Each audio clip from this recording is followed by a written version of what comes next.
অভিভাবক অভিভাবিকা আছেন, তারা সেভাবে আমাদেরকে সহযোগিতা করে যাচ্ছেন। স্বাগত বক্তব্য দেওয়ার জন্য বিনীত আহ্বান করছি।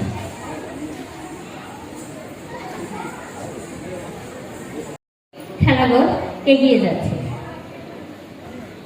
এসে পৌঁছানোর মনোয়ার পরিচালিত হবে। যেভাবে ওদেরকে গড়ে নেওয়া হবে ঠিক কাদামাটির মতো, তারা সেভাবে খেলাঘর যেভাবে একটি শিশু নিজেকে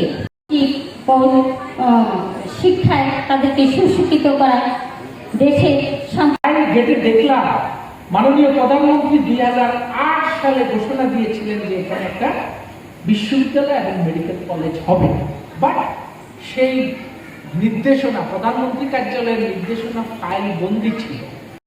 যাকে নিয়ে আমরা গর্ব করি, তিনি হচ্ছেন আমাদের চাঁদপুরেরই কৃতি সন্তান।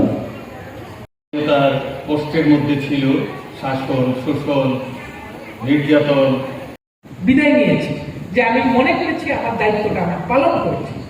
আমি আরো ছোট একটা উদাহরণ দিব। আমি বিশেষ করে আমার ভাই শান্ত কথাটা আমার ভালো